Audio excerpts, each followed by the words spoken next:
Chief justice اور chief election commissioner کی ملاقات کے بعد عام انتخابات سے متعلق بڑی پیش رفت۔ سپریم کورٹ میں عام انتخابات کیس آج ہی ہنگامی بنیادوں پر سماعت کے لیے مقرر کیے جانے کا امکان۔ جمعہ 15 دسمبر 2023۔ چیف جسٹس اور چیف الیکشن کمشنر کی ملاقات کے بعد عام انتخابات سے متعلق اسلام آباد۔ سپریم کورٹ میں عام انتخابات کیس آج ہی ہنگامی بنیادوں پر سماعت کے لیے مقرر کیے جانے کا امکان ہے۔ انتخابات کے تاخیر شکار ہونے کی افواہوں سے متعلق اہم پیش رفت سامنے آئی ہے۔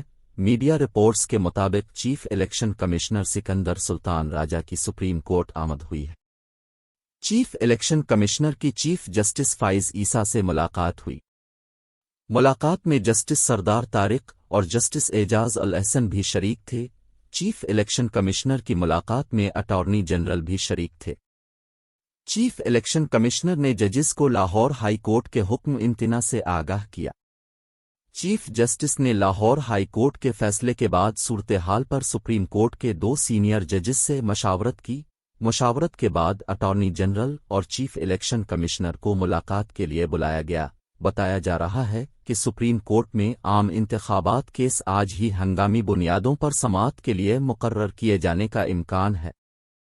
خیال رہے کہ لاہور ہائی کورٹ نے تحریک انصاف کی درخواست پر عام انتخابات ضلعی انتظامیہ سے کروانے کا الیکشن کمیشن کا فیصلہ معطل کر دیا تھا۔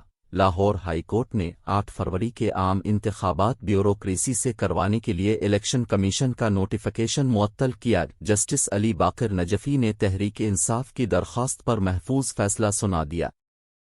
ایک رکنی بینچ نے عام انتخابات ایگزیکٹو سے کروانے کا الیکشن کمیشن کا نوٹیفیکیشن معطل کر دیا۔ عدالت نے انتخابات ایگزیکٹو سے کروانے کے خلاف درخواستوں پر لارجر بینچ تشکیل دینے کی سفارش کی۔ جسٹس علی باقر نجفی نے فائل چیف جسٹس کو ارسال کر دی۔ بدھ کے روز لاہور ہائی کورٹ نے عام انتخابات کے لیے پنجاب کی بیوروکریسی سے ریٹرننگ افسروں کو لینے کے خلاف دائر درخواست پر فیصلہ محفوظ کر لیا تھا۔